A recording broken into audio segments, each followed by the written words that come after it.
أعوذ بالله من الشيطان الرجيم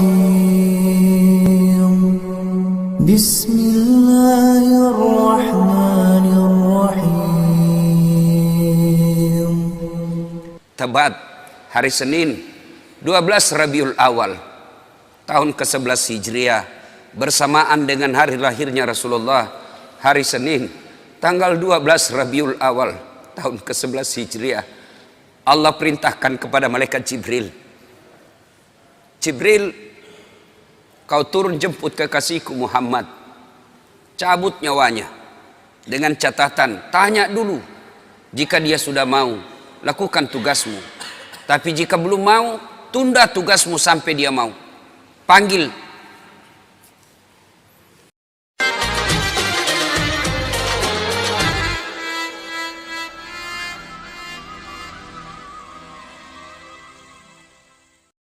Sayyidina Muhammad wa ala alihi wa sahbihi ajma'in, amma ba'd. Faqad qala Allah subhanahu wa ta'ala fi kitabil karim wa huwa asdaul qailin. A'udzu billahi minasyaitonir rajim. Bismillahirrahmanirrahim. Ya ayyuhalladzina amanu dukhulu fis-silmi kaffatan wa la tattabi'u khutuwatis syaitan innahu lakum adu mubin.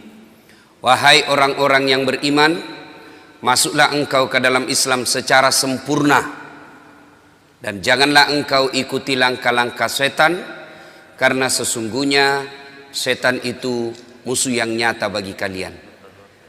Wa qala idzan, Allah kemudian berfirman, bismillahirrahmanirrahim, innallaha wa malaikatahu yusalluna ala nabi ya ayyuhalladzina amanu sallu alaihi wa sallimu taslima. Sesungguhnya Allah dan para malaikatnya, Masya Allah, Allah dan para malaikat bersalawat kepada Rasulullah Muhammad sallallahu alaihi wasallam. Maka wahai orang-orang yang beriman, bersalawatlah kalian kepada Rasulullah dengan sebaik-baik salawat. Sallallahu ala Muhammad sallallahu alaihi wasallam. Sallallahu ala Muhammad sallallahu alaihi wasallam. Suatu ketika Rasulullah sallallahu alaihi wasallam selesai sholat subuh seperti ini. Tiba-tiba Rasulullah naik ke atas mimbar dan pidato. Saudara-saudara sekalian, bertahun-tahun sudah kita dakwah menyebarkan Islam. Siang malam, suka duka, kita lewati untuk menyiarkan agama Allah. Mungkin sepanjang perjalanan bersama kalian, ada di antara kalian yang pernah aku sakiti perasaannya. Saya mohon, sebelum akhirnya berakhir kehidupan ini, saya minta di antara kalian, ada yang pernah saya sakiti, ajungkan tanganmu. Saya minta kalian membalas. Lebih baik hari ini daripada hari pembalasan kelak. Suasana hening. Hampir seluruh sahabat menangis, termasuk Abu Bakar Siddiq. Dalam keheningan itu, salah seorang sahabat bernama Uqasyah, dia angkat tangannya. Ya Rasulullah, saya pernah Anda sakiti. Kata Nabi, kapan? Saat itu perang. Anda naik onta, saya di samping Anda. Anda cambuk ontanya, saya kena. Hari ini saya ingin melakukan pembalasan. Sahabat semua jengkel. Wah, ini Nabi lagi sakit masih mau juga melakukan pembalasan. Maka berdirilah Umar bin Khattab. Uqasyah, kalau kau ingin melakukan kisah pembalasan, saya yang kau cambuk. Jangan kau sakiti Rasulullah.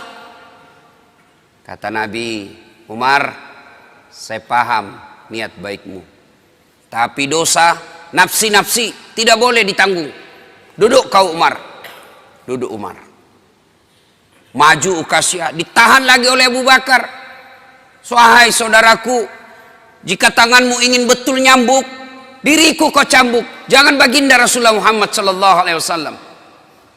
Nabi bersabda, Abu Bakar, saya paham niat baikmu, tapi dosa tidak boleh diwakilkan. Duduk kau, duduk Abu Bakar. Maju, makin maju Uqasyah dengan cambuknya. Lalu berdiri cucu beliau Hasan Husain.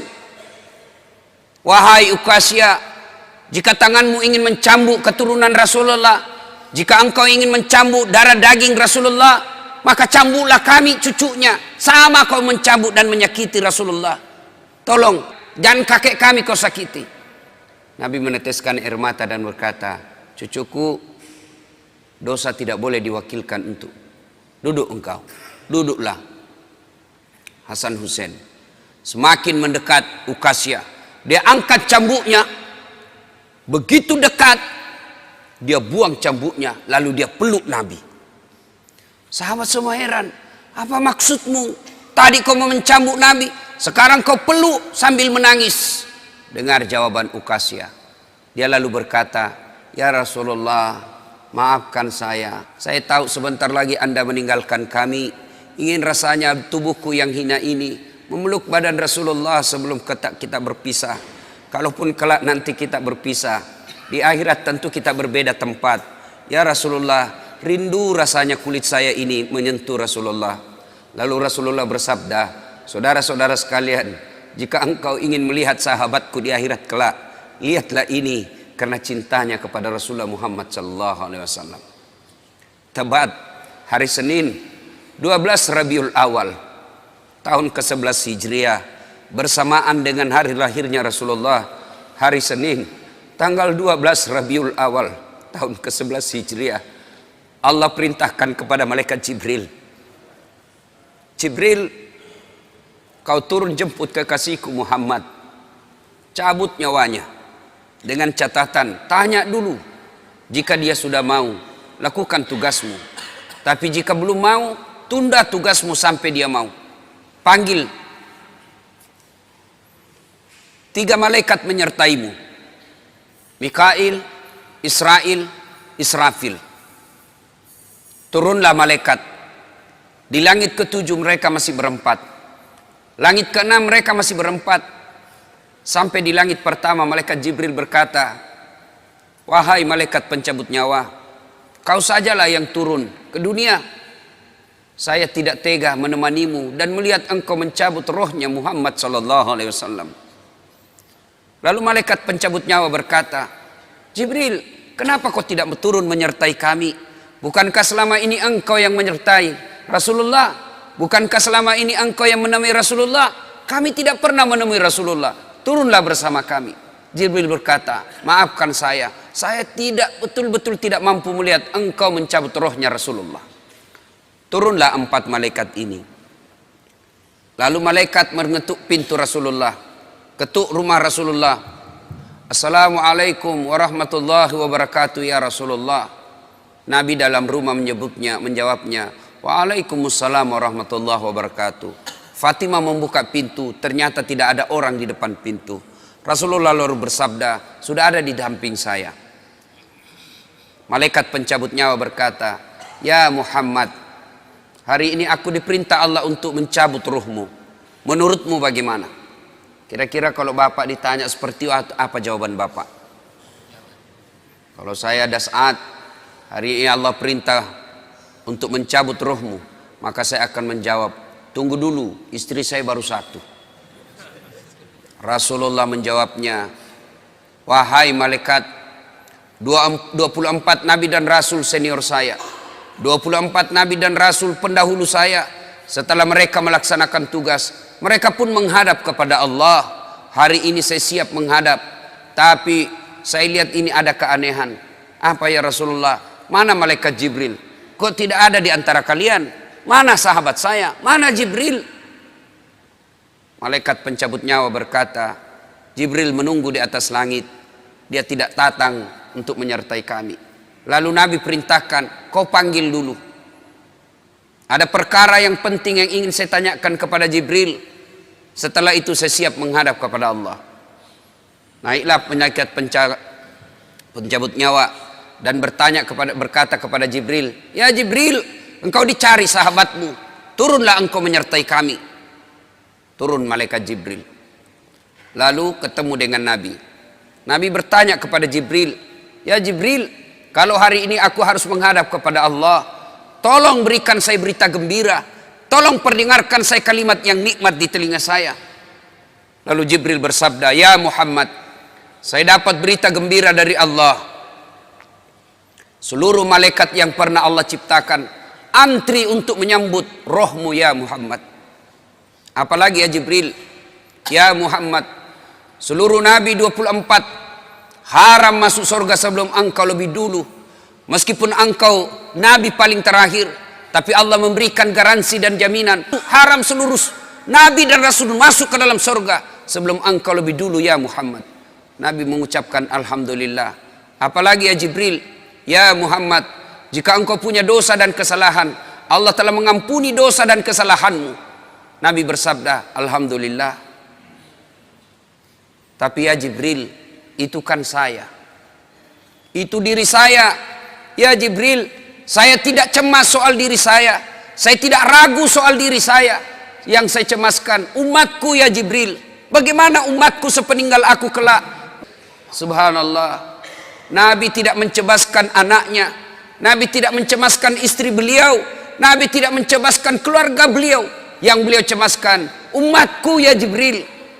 Jibril lalu berkata, "Baiklah kalau begitu ya Muhammad, nantikan saya." Jibril lalu menghadap kepada Allah. Selang beberapa saat muncul kembali dan berkata, "Ya Muhammad, aku telah mendapat berita gembira dari Allah. Meskipun engkau sudah tidak di tengah-tengah mereka, meskipun engkau sudah tidak berada di tengah umatmu, selama umatmu berpegang kepada Quran dan Sunnah, mereka akan selamat dunia sampai di akhirat." Mendengar ini Rasulullah lalu tersenyum dan berkata, "Alhamdulillah, segala puji bagi Allah. Malaikat pencabut nyawa, silahkan laksanakan tugasmu." Jibril mundur, majulah malaikat pencabut nyawa melaksanakan tugas dan berkata, kalau bahasa kita, "Ya Muhammad, maafkan saya, saya tidak mampu melakukan ini, tapi ini perintah dari Allah." Lalu Nabi bersabda, "Laksanakan tugasmu, saya pun siap melakukannya." Mundur malaikat Jibril, majulah malaikat pencabut nyawa melaksanakan tugasnya. Keluar rohnya Rasulullah, perlahan-perlahan meninggalkan telapak kaki Rasulullah. Telapak kaki Rasulullah menggigil naik ke atas betis Rasulullah, naik ke paha Rasulullah, sampai ke perut.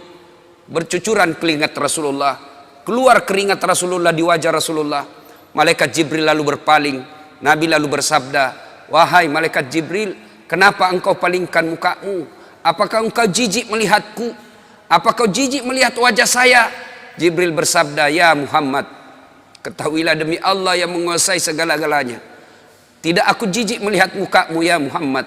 Aku tidak tega melihat engkau menghadapi sakaratil maut. Aku tidak mampu melihat engkau menghadapi sakaratil maut." Nabi lalu bersabda, "Ya Jibril, ketahuilah, andai saja Allah tidak cinta kepadaku, andai saja Allah tidak sayang kepadaku, betapa sakitnya sakaratil maut ini. Tapi aku mohon kepada Allah, ya Allah, jangan engkau timpahkan sakitnya sakaratil maut ini kepada umatku. Bebankan seluruh penyakit sakaratil maut ini, bebankan seluruh sakitnya sakaratil maut ini hanya kepada aku.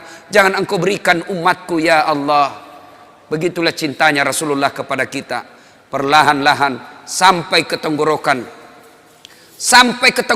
ruh Rasulullah, habis menggigil seluruh badan Rasulullah, ditinggal rohnya. Lalu di penghujung bibir beliau mengucapkan, "Pelihara solat kalian, pelihara solat kalian, pelihara solat kalian." Yang kedua Rasulullah berpesan, pelihara wanita di antara kalian, pelihara anak-anak gadis kalian, pelihara istri-istri kalian. Dan yang terakhir beliau ucapkan, tidak satu pun keluarga yang diucapkan. Beliau tidak mengucapkan Khadijah, beliau tidak mengucapkan Aisyah, beliau tidak mengucapkan Hasan Husain. Siapa yang diucapkan? Ummati. Berangkat Rasulullah, hebohlah Mekah, berduka seluruh Mekah. Abu Bakar menggigil, sahabat yang lain meneteskan air mata. Satu sahabat yang tidak mau menerima kenyataan, Umar bin Khattab. Ketika disampaikan orang-orang, Rasulullah telah meninggalkan kita, Rasulullah telah menghadap kepada Allah, heboh satu Mekah. Umar bin Khattab marah. Dia cambuk, dia tarik pedangnya dan berkata, siapa yang mengatakan Muhammad wafat, maka aku tebas batang lehernya. Umar tidak bisa. Umar tidak mampu menerima kenyataan Rasulullah berpisah dengannya. Dan Umar mengamuk, siapa yang mengatakan Muhammad mati, saya tebas batang lehermu. Tampil Abu Bakar Siddiq berdiri di depan rumah Rasulullah dan bersabda dan berkata, siapa yang menyembah Muhammad, sesungguhnya Muhammad telah menghadap kepada Tuhannya. Tapi siapa yang menyembah Allah, Allah tidak akan mati, Allah akan abadi selama-lamanya. Mendengar ini lunglai seluruh badan Umar, jatuh sempoyongan tidak mampu berdiri. Begitu menyadari Rasulullah telah meninggalkannya. Begitulah para sahabat mencintai Rasulullah. Bagaimana cinta kita kepada Rasulullah? Kita lebih cinta kepada mobil daripada cinta kepada Rasulullah. Kita lebih cinta kepada harta daripada cinta kepada Rasulullah. Kalau Rasulullah bukan cuma di dunia beliau cinta kepada kita, sampai di akhirat beliau mencintai kita. Dijelaskan dalam riwayat, ketika hari kebangkitan kelak, hari kiamat telah berlalu, seluruh makhluk binasa. Allah perintahkan kepada malaikat Jibril, ya Jibril, kau bangkitkan seluruh manusia. Kau cari makam Muhammad, kekasihku Muhammad. Kau bangkitkan Muhammad. Lalu malaikat Jibril berdoa kepada Allah, ya Allah berikan saya tanda untuk menemukan makam Rasulullah. Bayangkan habis kiamat, porak-porantah dunia, berantakan dunia, lalu disuruh mencari. Jibril disuruh mencari makam Rasulullah. Dengan izin Allah, makam Rasulullah mengeluarkan asap. Lalu jasad Rasulullah bangkit. Seperti kalau Bapak lihat sirkus, naik jasad Rasulullah terangkat, ya kira-kira seperti ini. Naik badan Rasulullah, lalu Rasulullah badannya demi Allah diriwayatkan tidak rusak, tidak dimakan ulat, tidak dihancurkan tanah, seperti badan Rasulullah ketika hidup. Bangkit Rasulullah seolah baru bangun dari tidurnya. Dia gosok mata Rasulullah. Begitu terbuka mata Rasulullah seolah bangun dari tidur. Begitu dia buka, nampak ada Jibril di depannya. Lalu Rasulullah berkata kepada Jibril, ya Jibril, hari apa ini? Jibril menjawab, ya Muhammad, inilah hari kebangkitan seperti yang Allah janjikan kepada kalian. Kira-kira saat itu siapa yang dicari Rasulullah? Apakah beliau mencari bapaknya yang tidak pernah dilihat sama sekali? Apakah beliau mencari ibunya yang hanya 2 tahun 4 hari bersamanya? Apakah beliau mencari cucu kesayangan beliau Hasan Hussein? Tidak. Tidak satu pun keluarga beliau yang dia cari. Pada saat itu Rasulullah bersabda, ya Jibril, kalau ini hari kebangkitan, aina ummati? Mana umatku? Mana umatku Jibril? Kita yang dicarinya. Begitu cintanya Rasulullah kepada kita. Rasanya tidak ada satupun pemimpin di dunia ini yang mencintai umatnya seperti cintanya Rasulullah Sallallahu Alaihi Wasallam kepada kita. Mari kita lihat cinta kita kepada Nabi. Salawat aja kita malas. Sallallahu ala Muhammad, sallallahu alaihi wasallam, sallallahu ala Muhammad, sallallahu alaihi wasallam. Ya Nabi, salam alaik. Ya Rasul, salam alaik. Ya Habib, salam alaik. Ibu bapak, saudara-saudara sekalian yang saya hormati, bagaimana wujud kecintaan kita kepada Rasulullah? Apabila kita cinta kepada Rasulullah, pelihara anak-anak kita.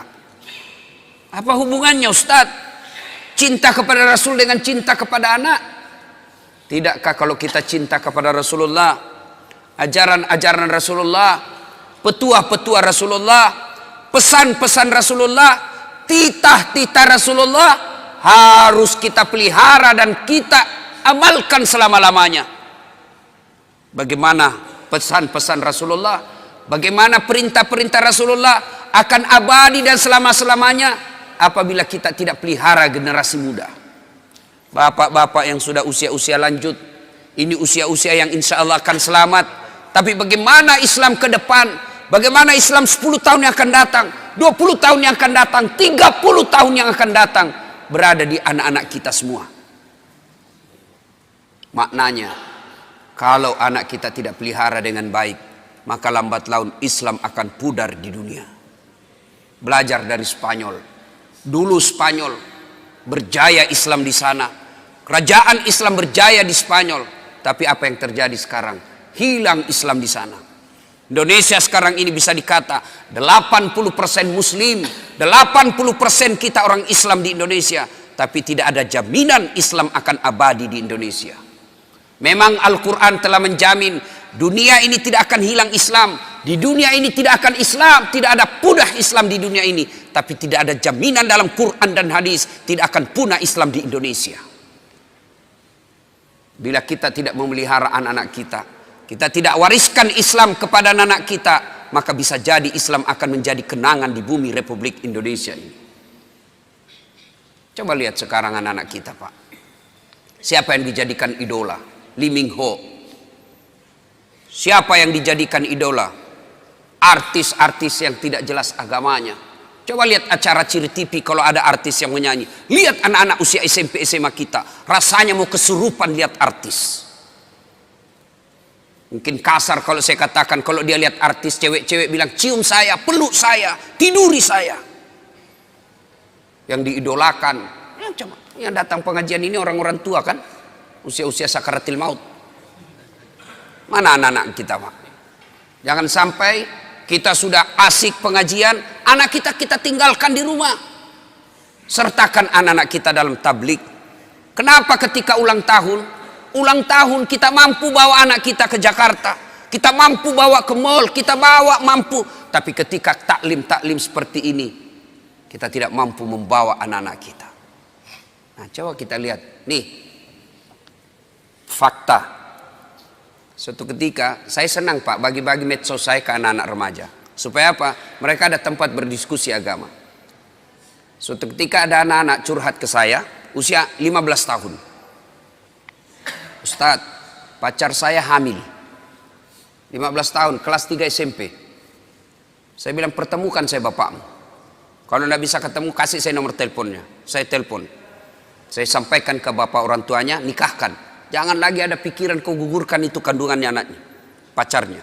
Saya cerita-cerita, lalu saya tanya, sudah berapa perempuan kau kasih begitu? Apa dia jawab? Sudah 5 Ustadz, tapi baru 1 ini yang hamil. Kelas 3 SMP. Saya tanya, bagaimana caranya? Tidak mungkin kau bisa masuk hotel. Kamu kan kelihatan muka anak-anak. Apa jawabannya? Memang tidak di hotel Ustadz. Terus di mana? Di rumahnya itu perempuan Ustadz. Makin bingung saya. Gimana ceritanya kok bisa masuk di rumah perempuan? Apa jawabannya? Saya tahu jam-jam berapa tidak ada orang tuanya di rumahnya. Rutinitas orang tuanya saya sudah hafal. Pada saat itu saya datang ke rumahnya. Auzubillah min dzalik. Hati-hati, Pak. Kita terlalu sibuk. Tidak punya waktu untuk anak. Padahal kita cari nafkah supaya apa? Anak. Heran kan? Orang tua cari nafkah supaya anaknya baik-baik hidupnya. Tapi sayang 1000 sayang.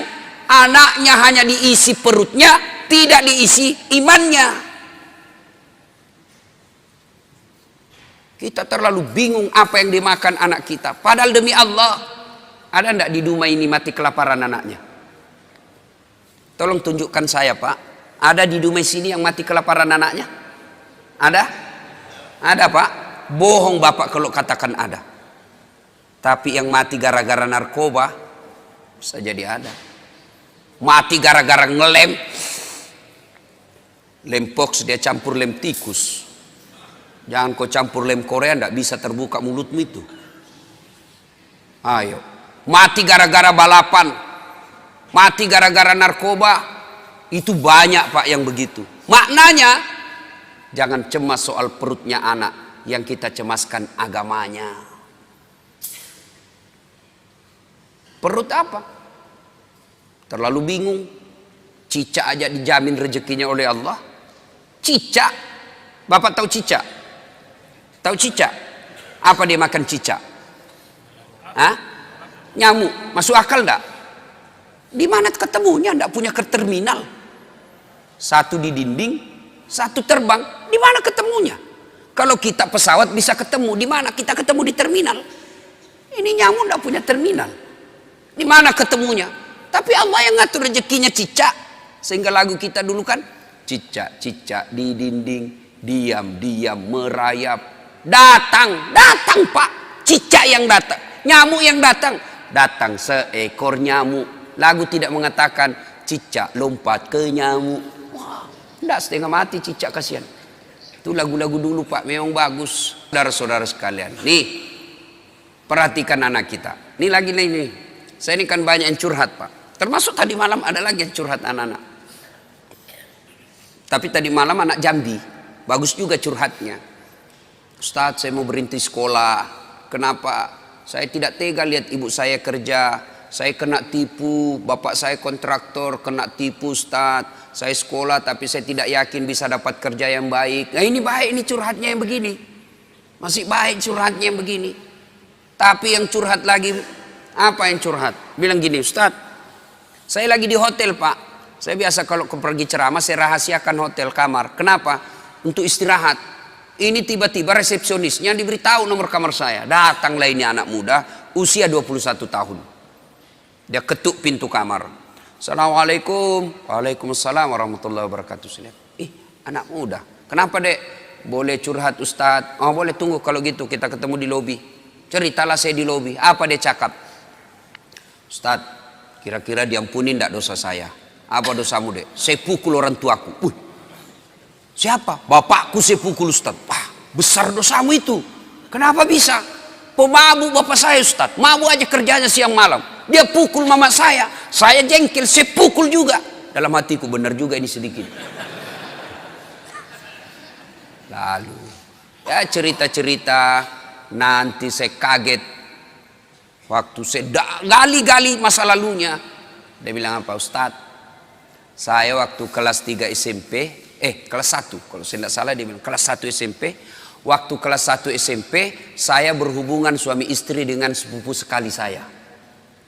Kelas 1 SMP kelas berapa ya? Kelas 1 SMP umur berapa itu Pak? 12 tahun kan? 12 tahun. Usia 12 tahun, dia sudah berhubungan suami istri, berzina dengan sepupu satu kalinya, anak saudara bapaknya. Saya bilang, kau pacaran? Tidak, suka sama suka saja Ustaz. Berapa lama kau begitu? Apa jawabannya? Sampai kelas 1 SMA. Fakta, ini bukan sinetron. Kalau sinetron kan biasa dibuat-buat. Kisah nyata. Apalagi yang membuat miris hati saya ketika dia bilang apa? Ustaz, selesai itu karena dia menikah, saya begitu lagi dengan pamanku. Saudaranya mamanya, laki-laki. Berarti ini anak biseks. Laki oke, perempuan jadi. Selesai dengan pamannya, dia begitu lagi dengan kakaknya yang pertama kali ditiduri, sepupu sekalinya. Auzubillah min dzalik. Ini fakta. Hati-hati Pak. Apa yang rusak anak-anak kita sekarang? Ada yang tahu jawabannya? Kira-kira apa yang rusak anak kita sekarang? Nih, handphone, smartphone. SMP, SD dikasih handphone begini, rusak anak bapak. Metode mendidik orang tua sekarang mulai hilang, jauh dari nafas Islam. Orang tua kita dulu tidak ada sekolah, tidak ada gaji bulanan, tidak ada rumah dinas, tidak ada kendaraan dinas, tapi anaknya bisa dia didik menjadi orang-orang hebat. Coba lihat orang-orang tua dulu, cara mendidik anaknya. Coba lihat, saya ingat, saya kecil, satu tempat tidur 4 kami di atas, sampai SMA. Satu tempat tidur. Tujuannya apa? Ternyata apa?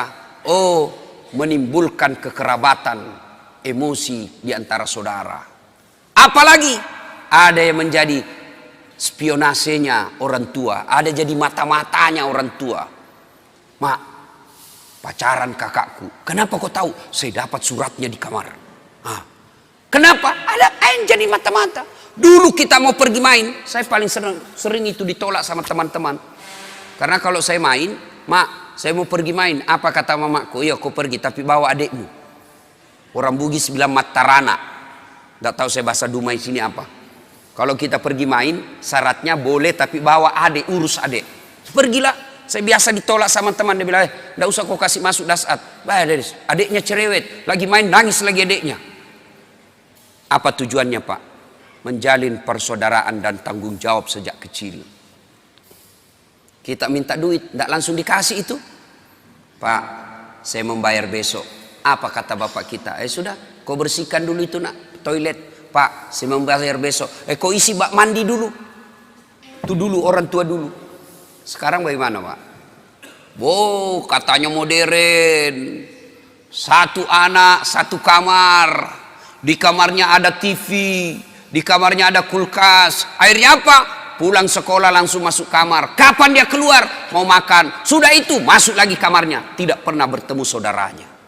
Jangan heran, begitu bapaknya meninggal, hanya perkara warisan mereka berpengadilan dan tidak punya rasa malu. Coba lihat anak-anak kita sekarang, Pak. Masya Allah. Bapak kalau anak-anak mau pergi sekolah cium tangan enggak? Bapak kalau anaknya mau pergi sekolah cium tangan? Cium tangan? Enggak percaya saya, Pak. Itu cium tangan, kalau saya jabat tangan sama ibu saya begini cara saya. Cium dulu telapaknya. Atasnya dulu saya cium sekali, baru telapaknya 2 kali. Itu namanya cium tangan. Anak-anak sekarang dia kasih gitu tangannya, Pak. Enggak, di sliding, Pak.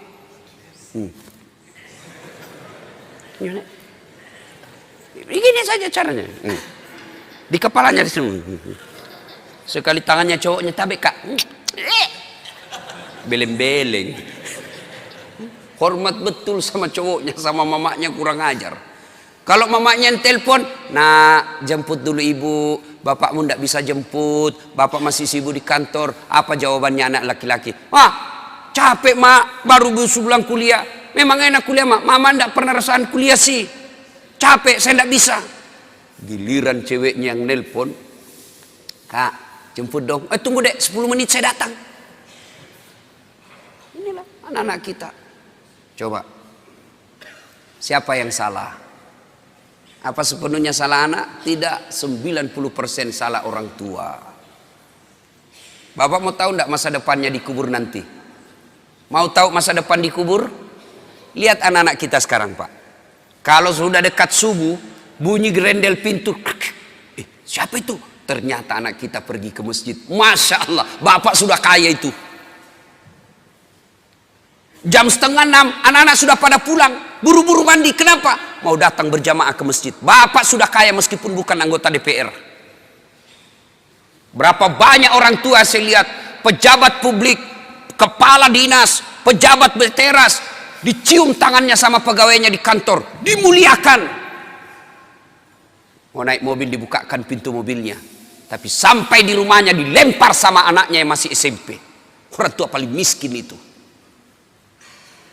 Suatu ketika Nabi menuju ke satu tempat. Dalam perjalanan menuju ke tempat tersebut, Nabi melewati pemakaman. Nabi melewati pemakaman, lalu Nabi bersabda, "Saudara-saudara sekalian, langkahkan kakimu dengan cepat." Sahabat melangkahkan kaki dengan cepat sampai di tujuan. Balik lagi Nabi melewati rute yang sama. Sahabat ketika lewat di pemakaman, langkahkan kakinya dengan cepat. Nabi bersabda, "Tidak usah cepat-cepat, tidak usah buru-buru, tenang saja." Sahabat bertanya, "Ya Rasulullah, tadi waktu pergi kami disuruh buru-buru, kan pulang tidak lagi. Ada apa ya Rasul?" Nabi menjelaskan, "Begini, andai saja kau diberi telinga seperti pendengaranku, kau akan tahu betapa disiksanya tadi ini orang dikubur. Waktu pergi disiksa, saya tidak tahan, tidak betah, tidak tega mendengar dia diazab, maka saya buru-buru supaya saya tidak dengar lagi dia disiksa. Tidak tahan saya dengar dia disiksa. Balik, tidak lagi. Kenapa ya Rasul? Saya mendapat berita dari Jibril. Allah perintahkan kepada malaikat penyiksa di kubur, wahai malaikat, siksaanmu, hentikan siksaanmu. Tidak mungkin kusiksa itu orang tua di kubur, sementara anaknya di dunia lagi belajar mengaji, membaca. Bismillahirrahmanirrahim. Baru bismillah, dengan nama Allah pengasih penyayang, baru itu dia baca, Allah perintahkan, hentikan siksaanmu. Maka bapak-bapak, kekayaan kita sesungguhnya yang bisa membantu kita di kubur bukan rumah, bukan mobil, bukan tabungan, bukan kebun sawit, tapi yang bisa menolong bapak ketika sudah di alam kubur adalah anak. Ibu-ibu, saya tanya ibu, ibu, kalau ibu meninggal kira-kira siapa yang doakan ibu? Suami? 3 bulan dia kawin lagi. Ini fakta pak. Saya kan selalu belajar di medsos itu. Ada kawan saya naik haji, meninggal istrinya, nangis betul, nelpon saya nangis terus, sampai bengkak matanya. Saya bilang, hebat betul ini bapak, sayang betul sama istrinya. Dan apa dia kata? Ustadz, sepeninggal istri saya rasanya terbang separuh jiwaku. Kayak lagu. Beberapa saat kemudian saya jogging di Karebosi, ketemu saya masa itu bapak. Saya lihat, ada cewek ditemani, lebih muda, cantik, putih, tidak pakai jilbab. Saya tanya, Pak Haji, siapa itu? Dia bilang, yang baru Ustadz. Dalam hati gua dia lupa bengkak matanya. Lalu siapa yang bisa mendoakan dan akan mengingat kita? Tidak usah contoh lah, orang lain, saya nih pak. Doakan saudara, jarang pak. Nanti dia minta, dia doakan saya, baiklah, itu kalau saya ingat. Tapi yang selalu saya doakan di sujud akhir setiap sholat saya, ibu bapak saya. Jadi yang bisa menyelamatkan, nolong kita ketika dikubur, anak. Jadi kalau ibu terlalu sibuk anaknya kursus aritmatika, kursus sampoa, kursus bahasa Jepang, tidak diajari agama, miskinlah ibu nanti di akhirat. Memang kalau anak kita nanti kan ini orang tua terlalu bangga ngajari anaknya bahasa Inggris. Hebat anak saya Ustaz. Baru 1 tahun sudah pintar bahasa Inggris. Yang kelas 2 pintar bahasa Jepang. Yang kelas 1-nya lagi nih SMP, dia sudah pandai bahasa Korea. Memangnya nanti kalau dia berdoa pakai bahasa Korea? Oh my God. Please help me my mother. Enggak lah, tetap pakai bahasa Indonesia.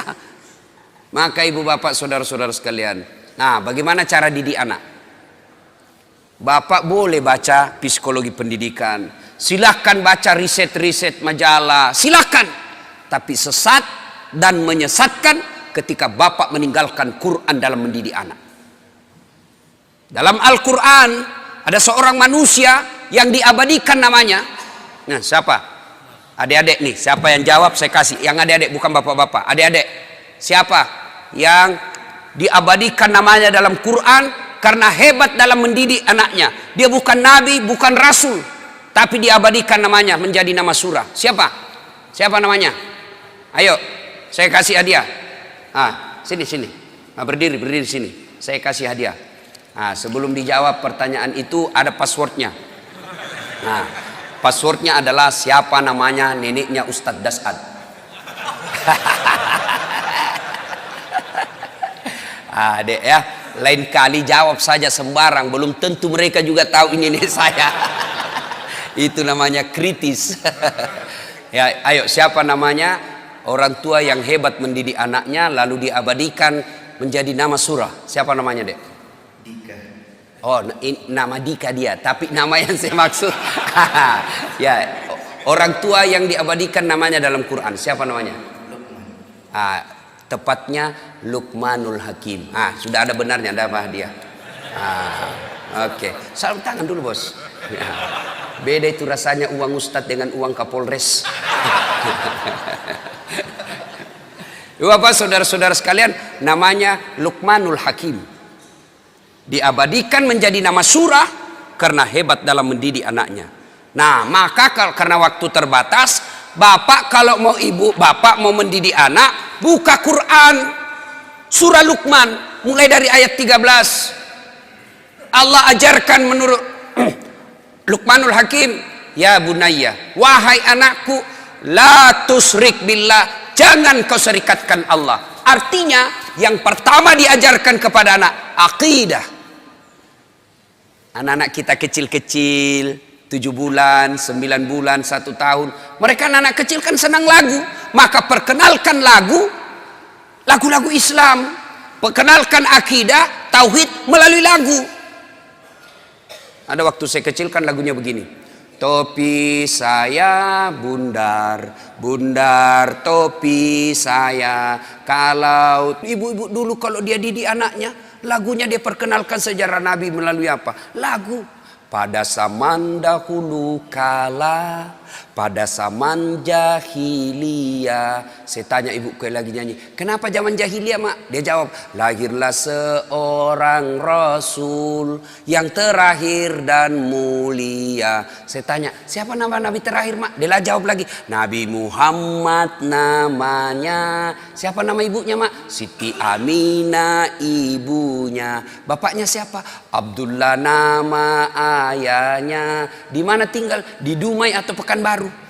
Madinah tempat tinggalnya. Terus selanjutnya mak, dia lanjut lagi lagunya. Setelah dewasa diangkat menjadi Rasul. Siapa yang angkat? Ketua RT atau Pak Desa?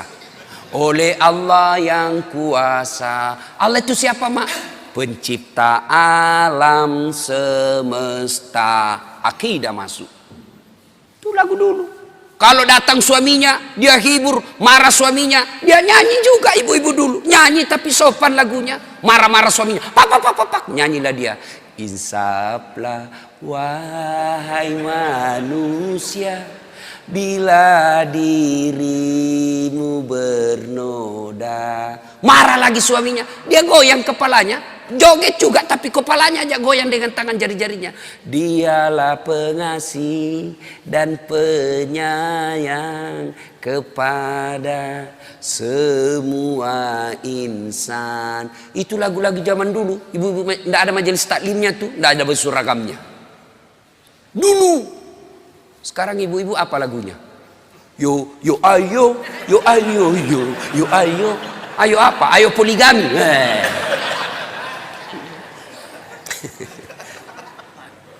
Baca surah Luqman pak. Nah didik melalui surah Luqman. Yang kedua diajarkan dalam surah Luqman, ajari anakmu berjalan di muka bumi ini jangan rasa sombong. Itu diajari dari kecil. Kita bersaudara bisa jadi satu rahim, satu jalan keluar, tapi rezeki berbeda. Akhirnya anak pun kita berbeda. Bapak kaya, saudaranya bapak yang tua juga kaya, yang bungsu miskin. Mereka bersepupu sekali anak-anak kita, mereka berbeda status ekonomi. Jangan biasakan anak kita sombong di depan sepupunya. Kan banyak ini pak, bapaknya yang kaya, anaknya kurang ajar. Pembantunya kasar, sopirnya kurang ajar dia. Oh, itu sampaikan, saya bosnya ini sopir, bukan kamu. Saya ini bosnya ini pembantu, bukan kamu. Jangan kau kurang ajar sama pembantu. Itu ajarin begitu. Bapaknya yang Kapolres, anaknya jadi Kapolda. Semua pegawainya bapaknya dia perintah. Tidak boleh itu. Ajarkan kepada anak kita sopan santun. Jangan dia muka sombong di muka bumi ini. Dan seterusnya dan seterusnya. Banyak. Baca surah Luqman. Dan yang paling terakhir, jangan lupa doakan. Apa doanya anak soleh? Allah ajarkan sebuah doa kepada Ibrahim alaihissalam yang ada dibadikan dalam Quran. Rabbi habli minas solihin. Ya Allah, berikan hamba anak yang soleh. Amalkan itu. Ibu-ibu lagi suap anaknya atau cucunya, suap sambil doa. Rabbi habli, mama. Rabbi surah, Rabbi habli minas solihin. Lagi dimandi anaknya disampo. Rabbi habli minas solihin. Mau tidur anak kita, usap-usap kepalanya. Rabbi habli minas solihin. Mau pergi sekolah, dekap dia. Rabbi habli minas solihin. Anak kita bertanya, apa itu bunda? Saya doakan nanda supaya anak jadi anak yang soleh. Sampai di sekolah mau bolos anaknya. Enggak deh, saya enggak bolos. Tadi bunda saya mendoakan saya jadi anak yang soleh. Coba diamalkan itu. Ada kemanakan saya pak, sudah mau maghrib masih main bola. Saya panggil, Fatur, sudah Mina, ayo berjamaah ke masjid. Sedikit lagi om.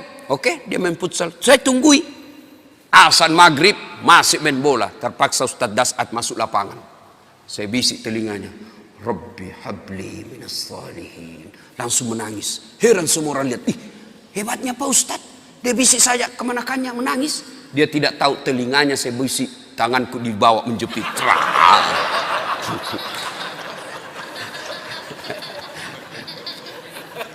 Artinya kalau anak salah kasih hukuman. Anak melanggar jangan tidak dihukum. Supaya dia sadar bahwa kalau kau melanggar pasti ada sanksi dan hukuman buat kamu. Tapi jangan lupa hidayah dan petunjuk datang dari Allah Subhanahu wa taala. Ibu bapak saudara-saudara sekalian, inilah tausiah kita pada taklim kita kali ini.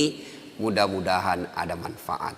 Terima kasih kepada Bapak Andi Abdul Latif yang telah memfasilitasi sehingga saya bisa sampai di tempat ini. 2 hari saya berada di tempat ini, subhanallah, alhamdulillah. Senang sekali bisa bersilaturahmi dan itulah nikmatnya persaudaraan dalam Islam. Insya Allah nanti balik ke Jakarta lalu ke Timika. Lanjut lagi ke Timika, dari Timika ke Bombana, dari Bombana ke Pontianak, dari Pontianak ke Bima, dan seterusnya. Tanggal 21 saya ulang tahun. Saya pikir saya istirahat di situ, ternyata ada lagi sepupu teman minta, Ustadz minta lah, ya sudahlah tambah acara. Lanjut lagi, saya pikir tanggal 25 hari Natal saya libur, ternyata ada lagi maulid. Tak apa-apa, mereka melaksanakan Natal, kita juga melaksanakan maulid. Jadi ibu bapak saudara-saudara sekalian, mohon doa supaya kita tetap istiqamah dalam dakwah. Sebelum saya akhiri saya mau cerita. Cerita terakhir. Ada orang imam penghafal Quran, anak-anak santri, ya anak remaja dikirim ke pesantren. Hafal Quran. Pulang Ramadan, satu kampung mau mendengar hafalannya. Nah, kata Pak Imam, kaulah jadi imam. Kami mau dengar hafalanmu. Jadilah imam. Dia baca surah yang panjang, yang hanya dia menghafalnya. Al-Fatihah lancar. Begitu dia baca surah itu, yang panjang itu yang hanya dia menghafal, tiba-tiba ada cicak jatuh. Cicak jatuh, kena telinganya, kaget. Begitu dia kaget, stres. Orang stres hilang hafalan, Pak. Dia lupa apa sambungannya ini. Dia ingat-ingat, tak bisa dia ingat. Dia lupa betul. Dia tunggu dari bantuan dari belakang. Tidak ada yang bisa bantu. Masjid hening. Hening masjid. Tiba-tiba ini imam berteriak, tolong bantu di belakang. Dia bilang di belakang, saya juga tidak tahu. Tiba-tiba berteriak anak muda satu di belakang sekali. Dia bilang, kalau begitu ya sudah, Allahu Akbar. Kisah berikutnya. Ini fakta, saya ngalami. Waktu saya masih kecil, berjamaah asar. Ketika sujud, lama sekali imam sujud. Kenapa imam lama sekali ini? Teman saya penasaran, sudah hampir 2 menit masih sujud juga. Akhirnya teman saya dia angkat kepalanya. Langsung teriak, wih, hilang imam. Wah, ternyata imam keluar dari samping. Kacau masjid, bubar. Selesai saya tanya Pak Imam, kenapa tinggalkan masjid? Jamaah, dia bilang, saya kentut nak. Sebelum Pak Imam, lain kali kalau kentut kasih bangkit jamaah, angkat kepala supaya kami lihat. Dia bilang apa? Saya sengaja nak, saya malu kau lihat. Saya sengaja tidak bangkitkan kau, saya malu saya kau lihat. Kacau masjid. Apalagi, saya berjamaah waktu itu KKN. Saya belum jadi ustadz. Ada kawan saya pakai gamis, pakai songkok. Saya cuma pakai baju biasa. Saya pikir, oh ini pasti anak pesantren. Jadi imam baca Al-Fatihah lancar. Begitu dia baca Al-Kafirun, saya sudah mulai bilang, berani betul ini dia baca Al-Kafirun. Dia baca, wala antum abiduna ma a'bud, wala ana abidum ma abattum, wala antum abiduna ma a'bud, wala ana abidum ma abattum, wala antum. Ini teman saya anak fakultas sastra, dia teriak, woi kenapa itu tak putar-putar tidak mau sampai? Langsung dia bilang ini juga kupikir. Kacau sholat. Ya? Kalau imam salah, berantakan satu masjid. Dalam fikih berjamaah, siapa saja boleh jadi makmum. Orang gila sampai orang waras boleh jadi makmum. Orang dewasa sampai belum balik boleh jadi makmum. Tentara, polisi boleh jadi makmum. Tapi jadi imam tidak boleh orang sembarang. Harus ketat syaratnya. Kenapa? Karena kalau imam bermasalah, batal kita punya jamaah. 2019 Indonesia milih imam. Hati-hati. Jangan milih imam karena kita satu kampung. Jangan milih imam karena satu partai. Jangan milih imam karena kita dapat proyek. tapi pilihlah imam yang betul-betul mampu menyelamatkan negara Republik Indonesia dan melindungi umat Islam di tanah air kita. Demikian, semoga ada manfaat.